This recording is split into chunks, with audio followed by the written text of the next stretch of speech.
বাঙালি বেজায় খাদ্যরসিক। এই ট্যাগলাইনের পক্ষে অথবা বিপক্ষে যত মতে থাকুক না কেন, খাবার নিয়ে বাঙালির উন্মাদনা বহু পুরনো।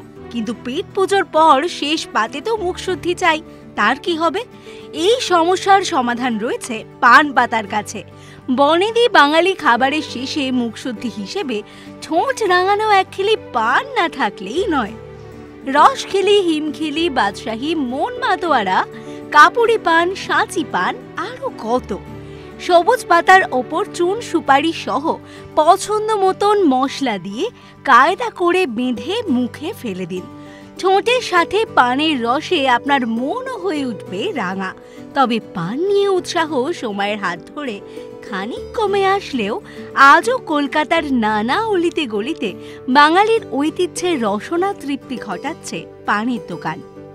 পান পাতার বৈজ্ঞানিক নাম পাইপার বিটল। সংস্কৃত ভাষায় এর নাম ভুজঙ্গলতাপত্র, অহমিয়া ভাষায় তাম্বুল এবং বাংলা ও হিন্দি ভাষায় এটি পান নামে পরিচিত। সারা পৃথিবীতে প্রায় ৮ কোটি বর্গ কিলোমিটার এলাকায় পানের চাষ করা হয়, আর ভারতবর্ষে মোট পান উৎপাদনের 2/3 হয় পশ্চিমবঙ্গে। এত বিশাল পরিমাণে পান উৎপাদনের মূল কারণই হল ভারত তথা বিশ্বের বাজারে পানের চাহিদা। পান পাতা অ্যান্টিসেপটিক, এছাড়াও তার হজম সহায়ক এবং উদ্দীপক গুণের জন্য পরিচিত। তবে শুধুমাত্র মুখশুদ্ধি নয়, বাঙালির কাছে পান পাতা শুভ হিসেবে বিবেচিত। দৈনন্দিন জীবনে পূজা পার্বণ, বিয়ে, গৃহপ্রবেশ সহ নানা শুভ উৎসবে ব্যবহৃত হয় পান। এমনকি প্রাচীন সংস্কৃত গ্রন্থ চরক সংহিতা ও সুশ্রুত সংহিতাতেও পানের গুণাগুণের উল্লেখ পাওয়া যায়।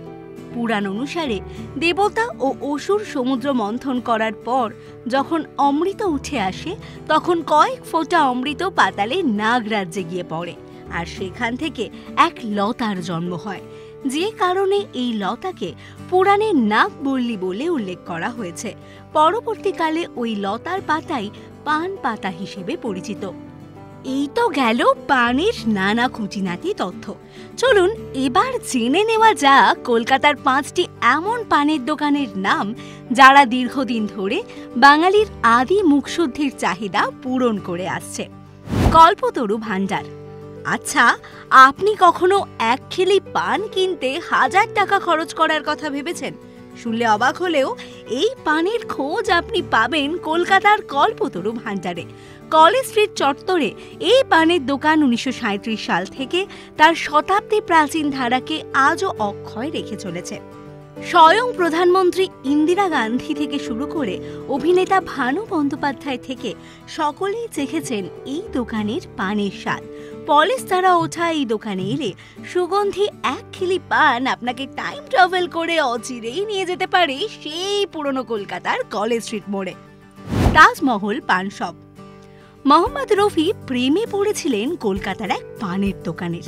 তিনি একা নন, সুর সম্রাজ্ঞী লতা মঙ্গেশকরও এই দোকানের ফ্যান। নিউ মার্কেট অঞ্চলের প্রায় 80 বছরের পুরনো এই দোকানের নাম খানিক রাজা মহারাজা ভাব এনে দেয়। দীর্ঘদিন ধরে তাজমহল পান শপের পানের স্বাদে মজে রয়েছে বাঙালি তো বটেই, গোটা দেশও। শিবুজি। শেক্সপিয়ার সরণিতে অবস্থিত এই পানের দোকান বিশেষভাবে পরিচিত তাদের স্পেশাল চেরি টপড গুন্ডি পানের জন্য। সেই এলাকায় এই দোকানের জনপ্রিয়তা পান প্রেমী মানুষের কাছে আকাশ ছোঁয়া। শিবশঙ্কর বেনারসি পান ভাণ্ডার। 1960 সালে পথ চলা শুরু হয়েছিল স্বামী বিবেকানন্দের পাড়ার এই পানের দোকানের, আর তখন থেকেই মানুষের কাছে জনপ্রিয় এই দোকান। কলকাতায় বসেই যদি আপনি বেনারসি পানের স্বাদে আপনার ঠোঁট রাঙা করে তুলতে চান, তবে চলে আসুন বিধান সরণি এবং বিবেকানন্দ রোডে সংযোগস্থলে অবস্থিত শিবশঙ্কর বেনারসি পান ভাণ্ডারে।